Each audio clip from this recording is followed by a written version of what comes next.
Hey there, high level listeners. Welcome back. We're back with another English conversation and spoken English class. So you can learn real small talk with two real English teachers.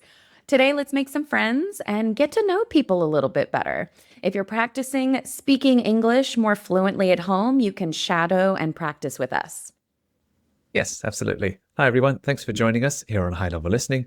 And we want to help you build your confidence and your fluency in real English conversations and with real speaking. I'm Mark from the UK. And like always, you can follow along if you want to study British English. And if you prefer American English, you can follow me. So we'll show you some great questions you can ask people and some easy, naturally spoken questions that will keep the conversation going in full and natural English dialogues. Yes, one last thing. If you want to get all these conversation transcripts, vocabulary lists, and a dictionary in PDFs, you can check out the product in our PayHip store. Or if you're a High Level Listening vocabulary member here on YouTube, you can get access to the download by joining us as a vocabulary member and checking the community. We'll post a link in there.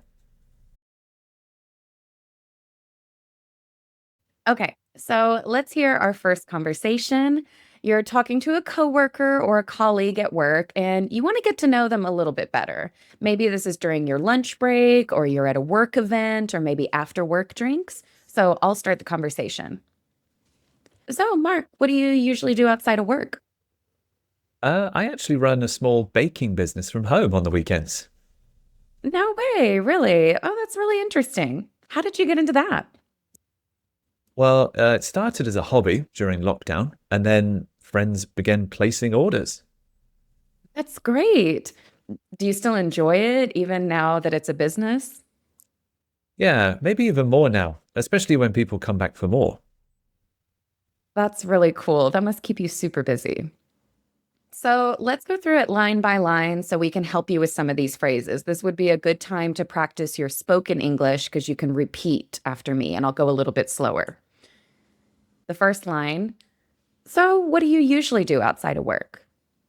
So, what do you usually do outside of work?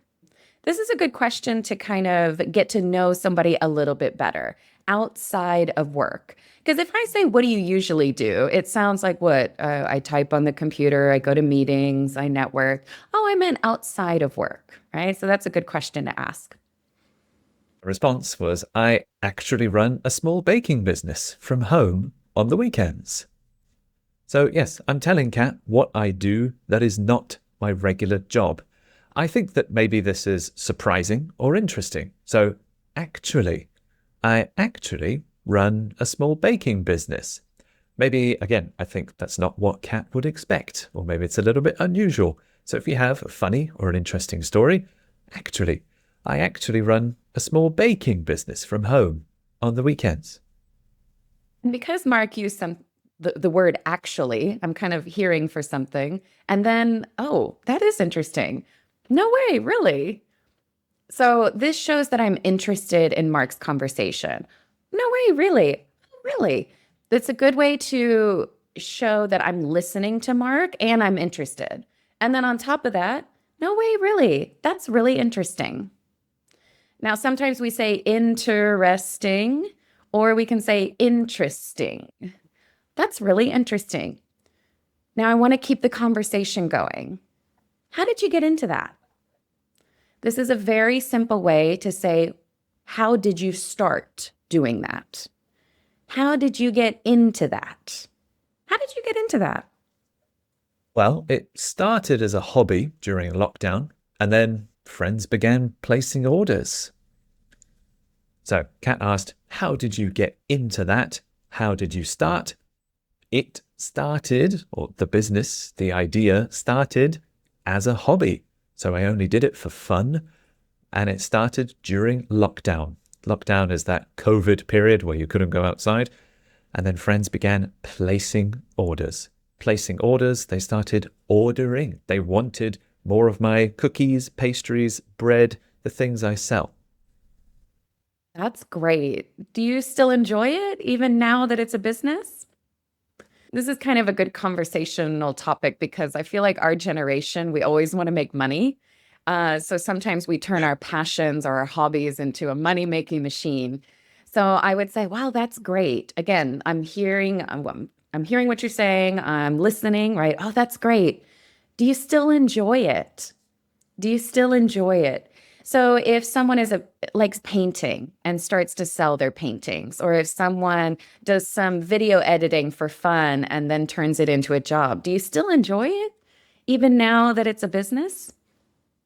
Yeah, maybe even more now, especially when people come back for more. So, yes, as Kat said, if you turn a hobby into a business, sometimes it stops becoming fun because it becomes a job. And when there's money involved, it can change your relationship with it. But actually, yeah, even more now. I enjoy it even more now. So I enjoy the hobby, or I enjoy my baking business more than before when it was a hobby, especially when people come back for more. So people try my pastries, they love them, and then they come back. That's very satisfying. I was actually almost going to use that in the script. I said, oh, that must be really satisfying. Uh, So that would be a natural way if you had told me that. Or I could say something like, oh, that's really cool. That must keep you super busy. Now, you might kind of notice that as I'm becoming more and more friends with Mark, I'm becoming a little bit more casual. So I started out with, oh, that's really interesting. That sounds like a little bit more formal. But by the end, I said, wow, that's really cool. And the word cool is very casual. That's really nice. Oh, that's really cool. It's because we're sort of learning a little bit more about each other and we're becoming a bit more acquainted. Okay. So that's really cool. That must keep you super busy. That must keep you super busy. I mean, he's got work that we normally know each other 9 to 5, 40 hours a week, and he's got this extra job as well. that must keep you super busy is also a really good way to keep the conversation going. If someone is telling you about something interesting, a hobby, a business, you can say, oh, that must be interesting. Or that must be fun. That must be hard. Oh, that must be unusual. If you want to comment on what someone's saying and just keep the conversation going, that must be is a really good way to do it. And remember that that must is kind of like saying, I'm sure. Oh, I'm sure that keeps you super busy. Oh, that must keep you super busy. All right, let's hear that conversation all the way through once more at the regular speed. Hey, Mark, so what do you usually do outside of work? I actually run a small baking business from home on the weekends. No way, really? That's really interesting. How did you get into that? Well, it started as a hobby during lockdown, and then friends began placing orders. Oh, that's great. Do you still enjoy it even now that it's a business? Yeah, maybe even more now, especially when people come back for more. That's really cool. That must keep you super busy. Okay, let's move on to the second conversation. Again, we're trying to get to know people a bit better. Maybe you already know who they are, where they're from, and what they do, but you want to just go a bit deeper. So imagine that you get invited into someone's home for dinner or just for a get together. And then, of course, that's a great opportunity to get to know the host or other people a little bit better. Let's go through a conversation. You've got such a beautiful home. How long have you lived around here? Well, about 3 years now, but I only finished the garden and the balcony last month. Okay. Did you do all the work yourself? Most of it, I had to learn it on the go, mostly from YouTube. Well, yeah, that's impressive. Was it a lot of work? Definitely, but it was worth it to finally have a place to sit outside. Okay, so let's go through that conversation one more time. A very nice complimentary thing you can say when you visit someone else's home is, wow, you've got such a beautiful home. Or this is a beautiful home. Beautiful and home often come together. It's a compliment that people love to hear, and it's an easy one you can say when you visit someone's house. Maybe they have a nice decoration, maybe it's quite spacious or comfortable, nice furniture and lots of nice comfortable things. You've got such a beautiful home. How long have you lived around here? How long have you lived around here? It's a way to keep the conversation going. How many years or how much time have you been in this house? It's unusual because if I say, how long have you been in this house? That sounds kind of weird. It sounds like I'm very interested in where you live specifically. But to make that a bit more softer and a bit more friendlier, around here, we'll make it less specific. How long have you lived around here is in this neighborhood or in this area. So we soften the question a little bit so it's not so personal or invasive. So you've got such a beautiful home. How long have you lived around here? 3 years now, but I only finished the garden and the balcony last month. Okay, so I didn't actually give a full sentence. He asked me, how long have you lived around here? And I could say I've lived around here about 3 years, but we know that's the answer. So I'm gonna drop the subject and the verb, and I'm just gonna say, yeah, about 3 years now. About 4 years now. Meaning up until this point, it's been 3 years, right? It's been 3 years. But I only finished the garden and the balcony last month. It's really funny how often, if you have your own home, it is funny. We always like to talk about the upgrades or the things that we're working on to make the house even better. And it is a good way to continue the conversation. It's like, oh, we just upgraded the kitchen, or we just got this new patio set, or I just found this beautiful art piece for the wall. We always like to continue the conversation a little bit like that. So I said, but I only finished the garden and the balcony last month. So that's something new for my house. I said, oh, did you do all the work yourself? Kat said, I only finished the garden and balcony. So, wow, okay, did you do all the work yourself? Again, some people like to DIY, do it yourself, buy the tools and fix or upgrade or build something by themselves to save money or just because they enjoy it. So if you think someone has done some renovations or upgrades on their own, did you do all the work yourself? I sound impressed by this because I said, yourself? Did you do that yourself? Did you do all this yourself? If you're impressed by someone's handiwork or their skill or their effort, you can emphasize that you're impressed. Did you do all the work yourself? Wow. And it is a really good way to be impressed because I'm proud of the work that I did. So I want to share that I was very handy myself and I did it myself. And so I said, yeah, most of it. I had to learn it on the go, mostly from YouTube. So usually DIY things, you think you're going to start a project and it's going to be so easy, but I had to learn it on the go, which means that anytime I had a problem, I had to go to YouTube. And then there's the next problem. Oh gosh, I've got to go back to YouTube. So I learned it on the go. I didn't study beforehand. When I had a problem, I solved that problem. So I learned it on the go, mostly from YouTube. That's impressive. Was it a lot of work? So again, before, did you do all the work yourself? I sound impressed. And then I actually said it. That's impressive. So I'm impressed, but that's impressive. The work is impressive. Was it a lot of work? As in, did you have to do a lot of things? Did it take a lot of time? Was it a lot of work? I'm trying to get Kat to say more about her project. Definitely, but it was worth it to finally have a place to sit outside.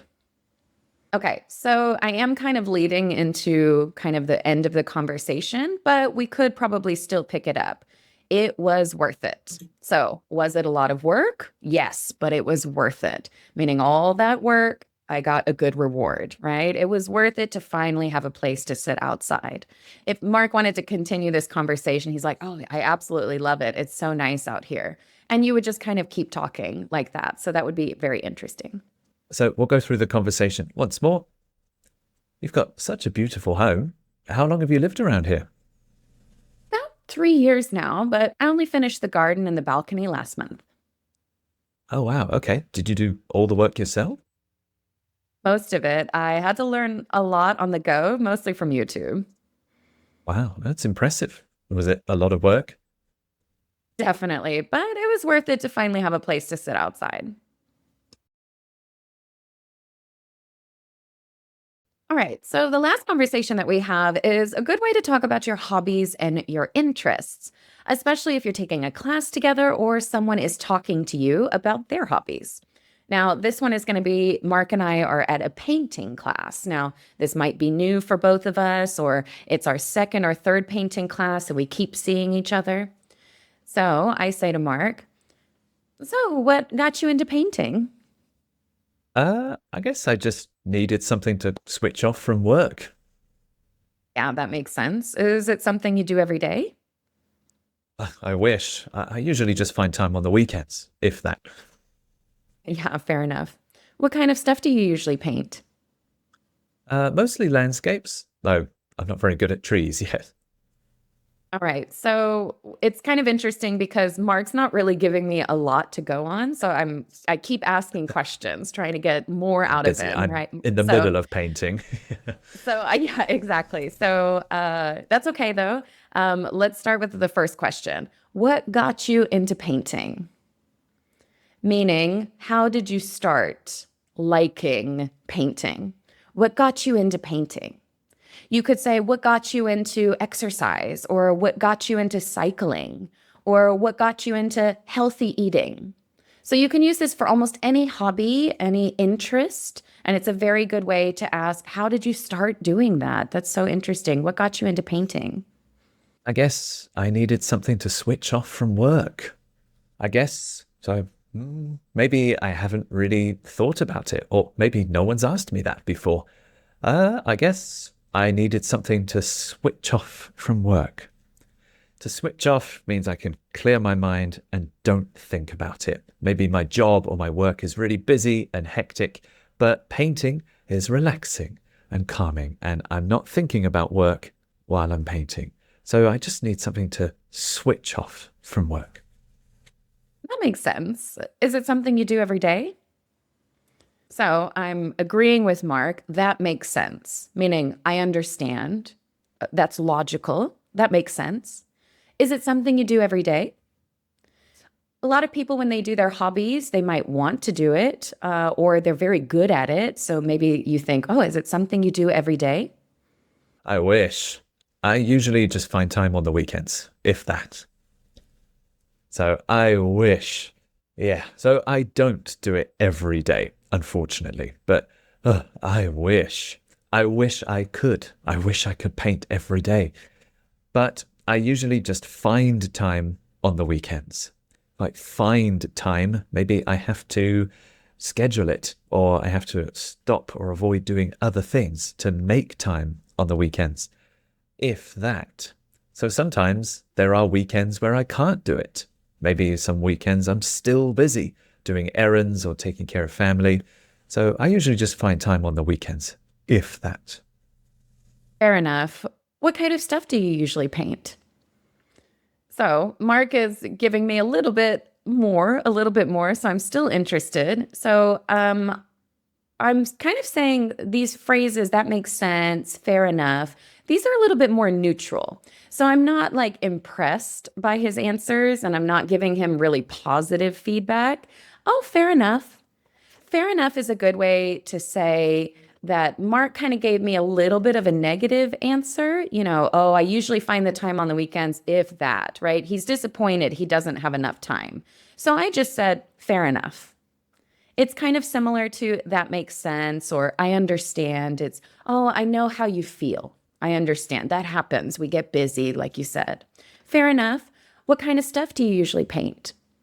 Now, we could say what kind of things, but we're getting a little more casual here. So, what kind of stuff do you usually paint? We could even use this with what kind of stuff do you usually read? What kind of stuff do you usually like? Things like that. We can use that word stuff, which means things in different activities as well. Mostly landscapes, though I'm not very good at trees yet. So, what kind of stuff do you usually paint? Mostly landscapes. Landscapes is paintings of nature, trees, fields, gardens, though I'm not very good at trees yet. Though, or but, I'm not very good at painting trees yet. Maybe that's why I'm taking the class to learn how to paint trees.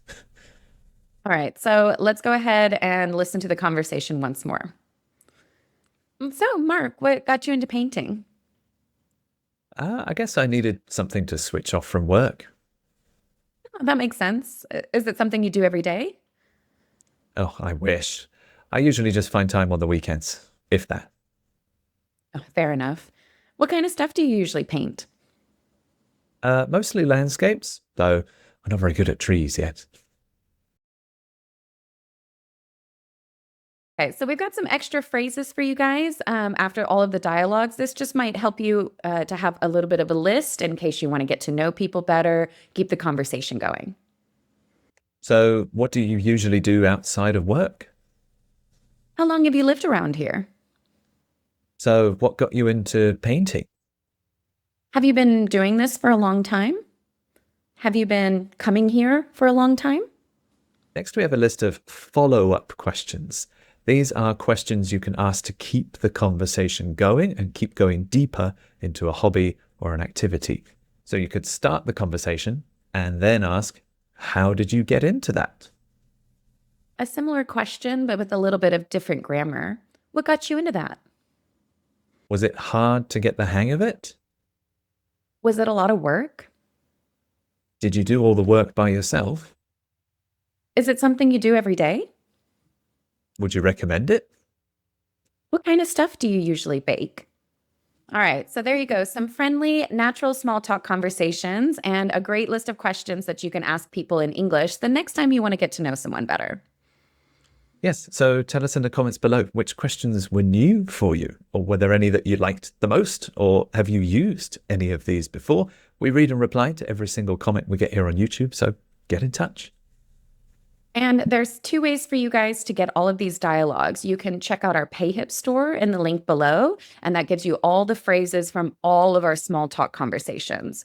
Or you can join us as a high-level listening vocabulary member here on YouTube, and you get a list of all the small talk dialogues from today, and you can practice, review, and build your confidence step by step.